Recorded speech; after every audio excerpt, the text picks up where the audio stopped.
Okay, now we're going to move on to our PT Compact bill. I am going to introduce Megan Urich, our APTA Minnesota chapter president. Thanks for joining us, Megan. Yeah, thanks for having me. My first question for you is, can you explain the PT Compact? Yeah, so the easiest way to think of the PT Compact is like a driver's license. If your primary residence is in Minnesota, you have a Minnesota driver's license.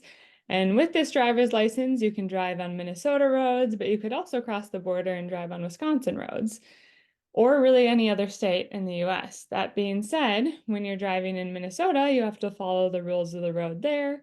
When you cross over into another state, you have to follow the rules of the road in that state. So the PT Compact is similar in that you have a primary PT license in your home state. You can then apply for compact privilege in other states. When you're treating patients located in Minnesota, you need to follow the Minnesota PT Practice Act. And then when you're treating a patient located in Wisconsin, for example, you would need to follow the Wisconsin PT Practice Act. So a compact privilege is really the authorization to work in a compact member state other than your home state.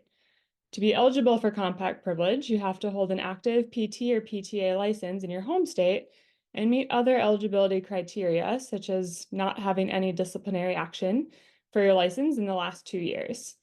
When eligibility is verified and all fees are paid, you receive the compact privilege and may begin legally working in another remote state. Thank you, Megan. How does the PT Compact help patients? Yeah, the biggest way the PG Compacts help patients is with continuity of care. So I'll give you a couple examples. Let's say a college student comes home to Minnesota for the summer. They get injured and establish great rapport with a physical therapist in Minnesota. They're doing really well, but not quite ready to discharge yet. But they go back to college in Washington State in the fall, and they're appropriate for telehealth services to finish up those last couple of check-ins with their primary PT. Another example would be if an older patient starts physical therapy in Minnesota after a total knee replacement. Again, they complete majority of their PT sessions in Minnesota. Things are going pretty well, but they're not quite ready to discharge yet.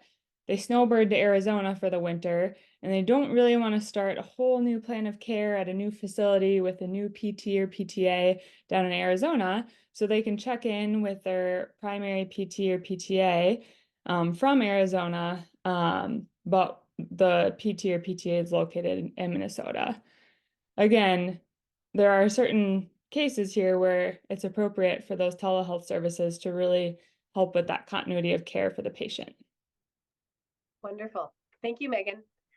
How does the PT Compact help Minnesota healthcare facilities? Yeah, the PT Compact really helps with the ease of portability of employees.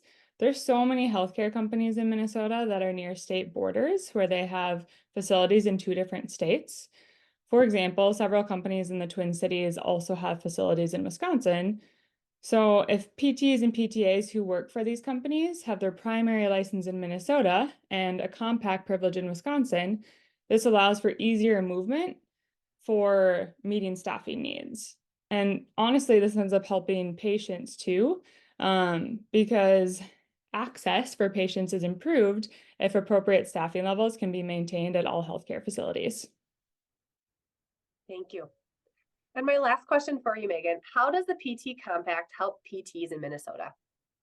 Yeah, honestly, the PT Compact simplifies licensure for PTs and PTAs. I've actually been licensed separately in 9 different states, so I can speak firsthand about how complicated it is to keep up several separate licenses. And the PT Compact really simplifies this by only requiring each PT and PTA to keep up their home state license. That means if I'm licensed as a PT in Minnesota, I only have to renew my license annually here at the same time each year and only complete the continuing education requirements for Minnesota.